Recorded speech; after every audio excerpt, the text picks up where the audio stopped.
샬롬, 반갑습니다. 사무엘상은 모두 31장으로 기록되어 있는데 마지막 31장은 사울의 최후에 대해서 기록되어 있습니다. 31장 6절 말씀입니다. 사울과 그의 세 아들과 무기를 든 자와 그의 모든 사람이 다 그날에 함께 죽었더라. 그의 죽음을 보면서 참으로 허무한 인생을 살았다는 생각이 듭니다. 그는 하나님이 택하시고 이스라엘의 초대 왕으로 세워주셨기 때문에 너무나도 보람되고 풍성한 삶을 살 수 있는 위치였는데요. 그런데 다윗을 미워하는데 자신의 온 생애를 다 소진해버리고 간 인생이에요. 그는 외모도 그렇고 성품도 그렇고 사회적 위치 등 모든 면이 남보다 훨씬 좋은 입장에서 출발한 사람이에요. 그런데 왜 이런 인생을 산 겁니까? 가장 근본적인 원인은 열등감이죠. 열등감이 그의 인생을 다 망가뜨린 건데요.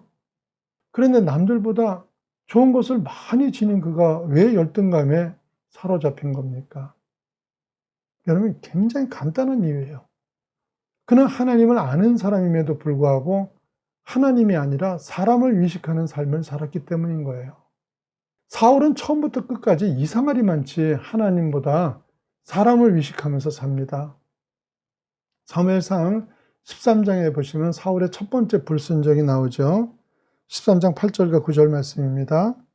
사울은 사무엘이 정한 기한대로 이레 동안을 기다렸으나 사무엘이 길갈로 오지 아니하며 백성이 사울에게서 흩어지는지라 사울이 이르되 번제와 화목제물을 이리로 가져오라 하여 번제를 드렸더니 제사장만이 드릴 수 있는 제사를 자기 스스로 드렸는데요. 왜 그랬냐면 사울의 얘기가요. 백성이 흐트러지는 것 때문에 그랬다는 거예요.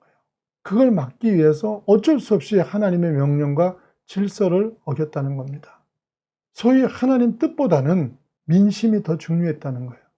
이때부터 사울의 인생은 잘못되기 시작을 하죠. 그 다음에 사무엘상 15장에 보면 두 번째 불순종하는 이야기가 나오는데 하나님께서 아말렉 족속을 완전히 멸절하라고 명하실 때요. 아말렉의 왕이었던 아각을 살려두고 또 기름진 살찐 양과 소는 죽이지 않고 다 숨겨뒀는데 사무엘이 왜 그랬냐고 하니까 사무엘상 15장 24절 말씀입니다. 내가 여호와의 명령과 당신의 말씀을 어긴 것은 내가 백성을 두려워하여 그들의 말을 청정하였음이니이다. 또 그래요. 사람이 두려워서 그들의 말을 들었다는 거예요. 이렇게 항상 사람을 의식하고 살았던 사울은요. 죽는 순간에도 하나님이 아니라 사람을 의식합니다. 사무엘상 31장 4절 말씀이에요. 그가 무기를 든 자에게 이르되 내 칼을 빼어 그것으로 나를 찌르라. 할례 받지 않은 자들이 와서 나를 찌르고 모욕할까 두려워하노라 하나 무기를 든 자가 심히 두려워하여 감히 행하지 아니하는지라 이에 사울이 자기의 칼을 뽑아서 그 위에 엎드러지매 이랬어요.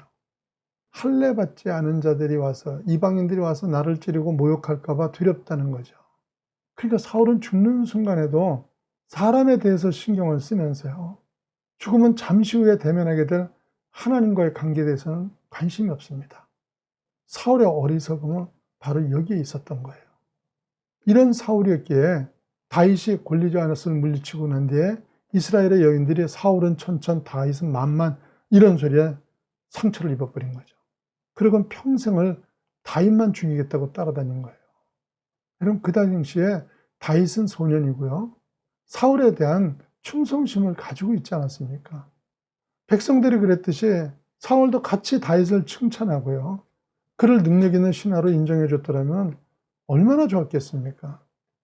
그래서 이런 열등감에서 자유로우려면 어떻게 해야 됩니까? 여러분 열등감을 벗어나려고 그러면 무엇보다도 비교의식을 벗어나라 그러죠. 그런데 세상 사람은 그게 어렵습니다. 이건요 예수 믿는 사람만 가능해요.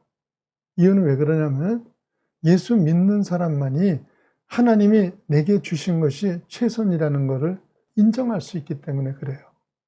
사실 인간은 각자가 다 하나님이 만드신 걸작품들입니다. 그럼에도 자신의 연약함이나 잘못됨들로 인해 가지고 아픔이나 후회가 생길 수가 있어요. 걸작품이지만 우리는 살아가면서 그런 일들이 생길 수가 있는 거예요. 그럴 때마다 그런 자신을 하나님 앞에 내놓으셔야 돼요. 사람 앞이 아니고 하나님 앞입니다. 사람이 억울하고 답답하면요, 사람한테 하소연하게 되는데, 그런데 시간이 지나고 난 뒤에는요, 대부분 다 똑같습니다. 아, 내가 하지 말아야 될 할 말을 했다.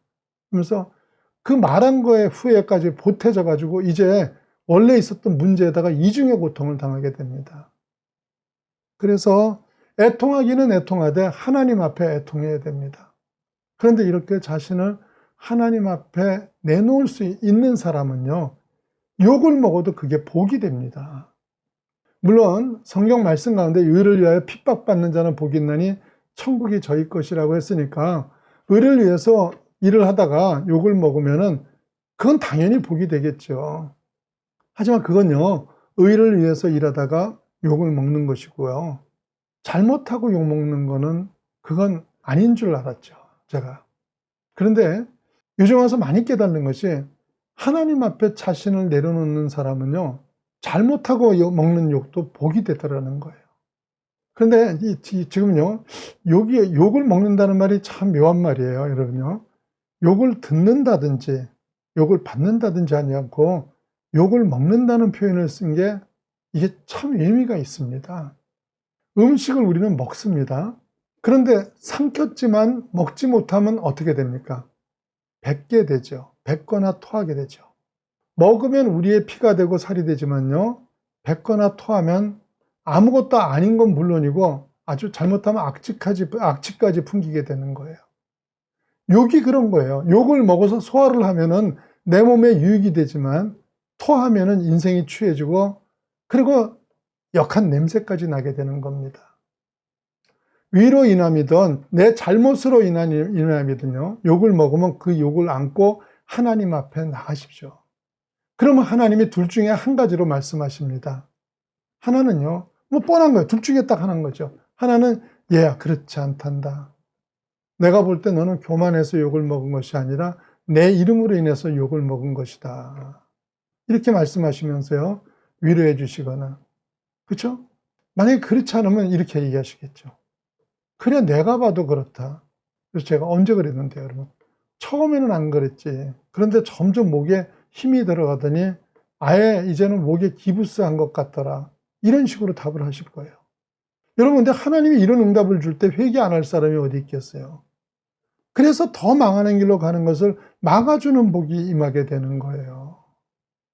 욕을 잘 소화하십시오. 욕을 토하지 마시고, 소화하는 사람이 행복한 사람입니다. 여기저기 전화해서 토하고 나면요, 시원하던 거예요. 받은 욕을 가지고 하나님 앞에 가시면은 회개의 마음을 주시든지, 아니면 하나님이 인정하고 위로하고 용기를 주시든지, 둘 중에 하나입니다. 사랑하는 여러분은 사람을 바라보는 신앙이 아니라 어떤 경우에도 하나님을 바라보시는 신앙이 돼야 됩니다. 사울과 다윗, 누가 많은 것을 소유했고 누가 더 좋은 입장과 환경을 가지고 있었습니까? 많은 것을 가지고도 하나도 누리지 못한 사울 같은 그런 불행한 인생을 살지 마시고, 언제나 하나님을 바라보심으로 인해 그분이 나에게 이미 허락하신 많은 것들을 다 누리면서 감사하는 삶을 사시기를 예수님 이름으로 축원합니다.